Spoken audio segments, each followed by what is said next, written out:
What's up, guys? It's one more caster here, back with another video. Today we're going to be doing a fly tying tutorial on a leech pattern, vampire leech, very well-known fly pattern. And yeah, I just had a wicked trip fishing these, like wicked. I don't know if the trip should be out after or before this video, and if not after, but it was a crazy trip. But yeah, great stillwater fly pattern, and yeah, this is the one I just tied, and yeah, let's tie it up, I guess. Okay, guys, so the setup I have right now is not gonna be the same as last time. Last time it was super hard to tie the fly, so you guys are gonna have to look at my big old head and the fly. So it might not be the easiest to look at, but it's gonna have to work, because last time it was hard to tie. But this is what we're tying. Nice little vampire leech. Slaying on these my last trip, like I said. Got lots of fish. They couldn't resist. It was like every other cast, it felt like. But yeah, so what we have in the vise, I have a size 14. Do I have the package here? I don't think I do. I think I threw the package out. But it's just a size 14 jig hook. It's a Mustad brand. It is barbed. You can pinch the barbs. You can also get different ones that are barbless, but this one's just barbed. And then I think this is a 1/8 size bead head. Let me check quick. Yep. It's just, yeah, fluorescent chartreuse bead head. But, yeah. So, so what you're going to need to tie this is some either straggle string but I'm using UV polar chenille, UV black. And then either rabbit strips for the tail or marabou, probably marabou. But rabbit strips would work. And yeah, I think that's it. And then your thread, of course. And then, yeah, dubbing if you want, but you don't need the dubbing. But yeah, start tying. So I'm going to attach my thread. Get my scissors, give it a quick snip. And then I'm going to go back, follow it all the way just about to the shank. Then I'm going to pull out my marabou. Just check, make sure I got the right fiber. So I already picked out my fibers before I started because it take me forever to get the right one because I'm very picky about them. But I'm going to be adding 2 strands just because I'm getting low on marabou. So, but I'm going to, it's hard to see with my fingers. No, my bad. Sorry, but. So you just want to attach it, a few wraps. That's a little long. I'm going to pull, or actually that's perfect. I'm going to give it a tad forward. That's perfect, I think. Let's look at my other one. Yeah, I think that's perfect. Maybe a little tad forward. Yeah, that's perfect, right there. And then longer, it doesn't really matter. If it's a little long, it doesn't matter. It'll still fish. I pulled my back a little more. But and then I'm just going to secure that decently, a bit close to the bead, and all that excess I have. I'm just going to snip it and throw it out. I'm not going to use anything for that. Just snip it out. Throw it out. Oh, sorry. My bad. Just knocked my phone. Okay. There we go. Okay, and then I'm going to wrap back to my marabou tail. Wrap it closer to my shank, not too close. But I wrapped it just one side. Then I'm gonna get my other strand of marabou. Not much on this strand. Just a little top off. I'm gonna pick out all the bad stuff.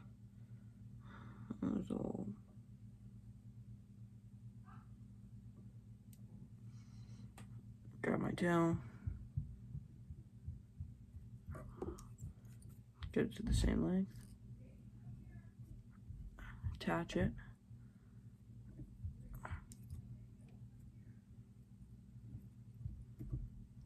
About that. Maybe pull it a little. Get it pretty even with that other strand. Then I'm just gonna attach it close to the shank wrap. Tie both of them close to the shank, closer up. Probably making no sense. Tail could definitely be a little longer, but that's okay, it should still fish. But Yeah, you can go short tail, long tail. It doesn't really matter. Probably like in between. This is a little short. Sorry for my baby brother crying in the background. Okay, guys, so I just stopped the video there because I went back and tried to make my tail a little longer. I don't think I did much, but I just didn't really want to film the whole process because I already take a while to tie flies and I just don't want to make the video very long. But back to the tying. Maybe a little longer, I think. But now it's time. You're just going to take your thread, make your body nice and even. It doesn't have to be anything crazy because you're going to be wrapping it with a Polish chenille anyway. But, those two fibers there. And then, if you want, you can go over with dubbing. I'm not going to be doing this one. I did my last, but it doesn't really make a difference. Just if you aren't doing it with dubbing, make sure your body is nice and even and it doesn't have, like, yeah, just make sure it's nice and even. Then, I'm going to take a strand of Polish chenille. I got to cut a piece off. Nice bigger scissors here. Okay, so I got my Polish chenille. I'm just gonna cut the. Oh, sorry for moving that. Sorry. Like I said, setup. Even this setup ain't the best. That's better. Okay. I'm just gonna snip it back there. Okay, so I got some Polish chenille. It doesn't matter how long it is, but just gonna attach it to the back. Wrap it right to the back where my marabou is.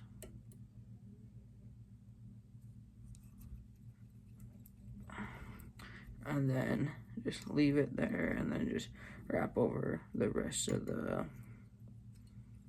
all the crunky stuff. Just don't gotta cover it all, just make it, keep it nice and even.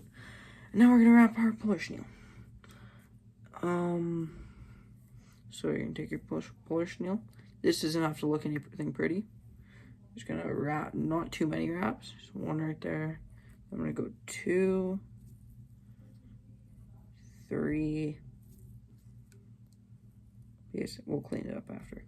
4. I'm gonna finish on 5. You know what? I'm gonna do 5, and then I'm gonna do 6, like that. Okay, and then I'm gonna take the end, like kind of, I guess, sandwich it against my bead, and then I'm just gonna wrap my thread over. Get it nice and secure. I'm gonna just flip my fly over if you have a spinnable vise, but just if not, cut beneath. And cut off the little axis. Keep that because that's still usable. And then I'm just gonna, I know it looks very bad right now, but then you're just gonna clean up your head a little, make it a little more pretty. Okay, now this, I'm gonna take the Polish chenille, okay, take the top of the Polish chenille, and I'm just gonna trim it. That's still a little long, so I'm using bigger scissors for this, just because it's easier. Take my Polish chenille, and go a little bit shorter, like that probably. I'm just gonna flip it, do this side, flip it, do the bottom, flip it, do the other side, and even that looks pretty bad. So we're gonna, this is what I did with my last one. Grab a little bit more Polish chenille. Where's that? Oh, there it is. And then I'm just gonna get a kind of a small bulk of it. Like, not too much. Just gonna pull all the like things into like a little bunch, like that. And then I'm just gonna lay it on top, and then just secure it to the top of the fly. You can make that shorter, like you can pull it back like that. Make that nice and schmexy. Secure it, kind of pull it down like a little. Okay, then take the axis of that. Get all my little scissors here. Oh, snip that. That's pretty bulky one, but that's okay. More of this flash, man. More of the fish go crazy. I'm just gonna take the stuff I added into that because I made it a little long. Kind of clean it up nice. And then I'm just gonna wrap back a little, like that. That's a little long still. I'm gonna make that stuff a little shorter. Like that, that's better. Even could go a little bit more shorter, I think, like a little tad shorter. Like that. I like that. Ooh, I like that. I think the last one was a little bit better I tie. It's kind of hard to say. This one's a little bit more bulky, but that's okay. You know what they... I've never heard anybody say this, but the bulkier the better, I guess. We're just gonna, you know what? Go that top. A little more. That's perfect, I think.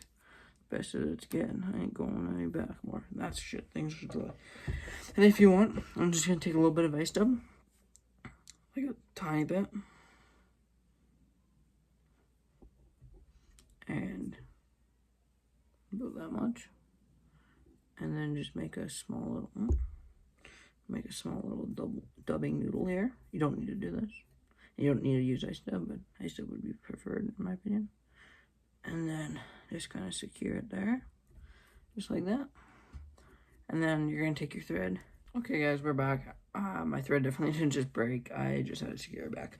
But back to tying. So after you attach your ice dub, take your little whip finisher, pull your thread down, grab your whip finisher, whip finish. First one I like to go 1, 2, 3, 4. I could do another one about maybe not as many, like 1, 2, 3. Now after you whip finish,